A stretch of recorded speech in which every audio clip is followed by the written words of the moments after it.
Alors, émissions de CO2, une voiture pollue plus à 30 km/h qu'à 50 d'après cette étude. Une étude menée par la CEREMA, le Centre d'études et d'expertise sur les risques, l'environnement, la mobilité et l'aménagement, affirme que les voitures polluent davantage à une vitesse moyenne de 30 km/h que de 50. Alors évidemment, c'est des voitures thermiques dont on parle, pas les électriques forcément. Alors vous êtes peut-être passé à côté de cette nouvelle, mais à partir du 30 août, la plupart, quasi toutes les rues de Paris va passer à 30 km/h au lieu de 50. Donc, d'où cette étude qui a été menée, j'imagine. Il y est soutenu dans cette étude donc que les voitures polluent davantage lorsqu'elles roulent à une vitesse moyenne de 30 km/h plutôt qu'à 50.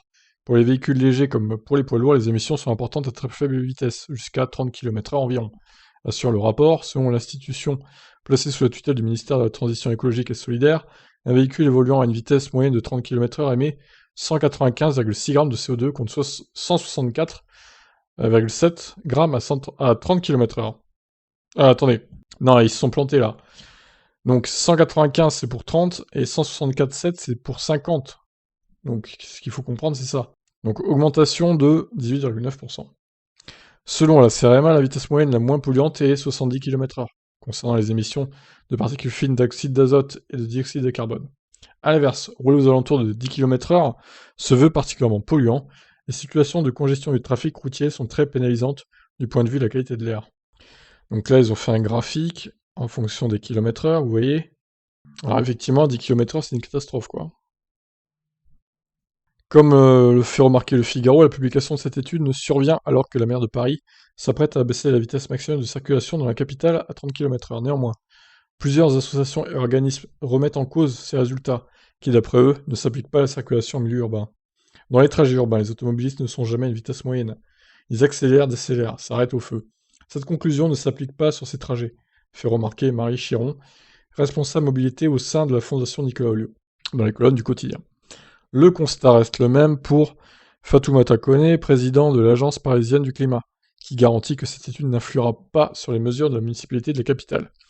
L'étude du CIREMA porte sur la vitesse moyenne. Or, en ville, notamment à Paris, on passe son temps à accélérer puis à freiner. La baisse de la vitesse à Paris n'est pas mise en place pour des questions de lutte contre la pollution de l'air, mais pour répondre à des enjeux de sécurité routière tels que réduire les accidents et protéger les piétons, ainsi que répondre aux enjeux de la pollution sonore.